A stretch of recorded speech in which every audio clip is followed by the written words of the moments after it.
Breaking news in a galaxy far, far away. I'm Tom Jorgensen. This is David Griffin, and we now know the name of Jon Favreau's live-action Star Wars show on Disney Play, The Mandalorian. It's going to follow a lone gunfighter on the outer reaches of the galaxy, far away from the reach of the New Republic. It's going to be taking place between Return of the Jedi and The Force Awakens, and we have an idea of who it could be following. David. Well, my theory is that it could be Sabine Wren. Now, if you haven't seen Star Wars Rebels, Sabine Wren is a Mandalorian who joins the crew of the Ghost with Ezra Bridger and everybody else, and they're of course going around meeting Princess Leia and trying to defeat the Empire.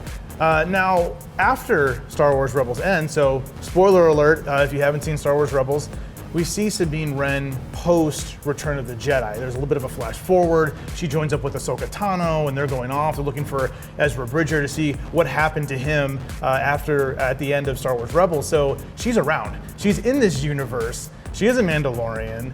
She knows how to handle herself with weapons. She can handle guns. She's more of a bomb expert. But I think from clues that we've seen, I think that Sabine could be around for the series. Yeah, and you might be out there thinking, oh, but it's animated. That never comes into the live action world.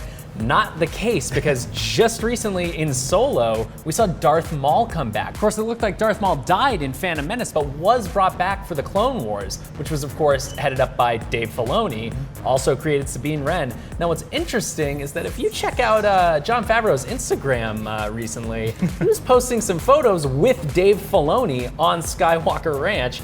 And we've also heard reports in recent days that Dave Filoni is going to be directing episodes of this very show. This all is kind of, it's not the craziest thing in the world to imagine that he would want to bring this character that he created into live action. And it's great news because over the years, there's been some amazing stories, and not only Star Wars Rebels, but also Star Wars: The Clone Wars. Clone Wars is also coming back on Disney Play. So it's a good time to be a Star Wars fan. And there's some amazing stories and amazing characters from those animated series that I'm glad, or I hope, they're going to start incorporating into their live action series as well. Yeah, well, that's what we think about The Mandalorian, and could it be Sabine Wren? We want to know what you think. Let us know in the comments. For more on Star Wars, you can check out that exclusive clip of Darth Maul from Solo that we just mentioned, as well as whether or not we think slowing down Star Wars movie release schedule is the right move for the franchise. And as always, be sure to follow and subscribe wherever you like to watch IGN.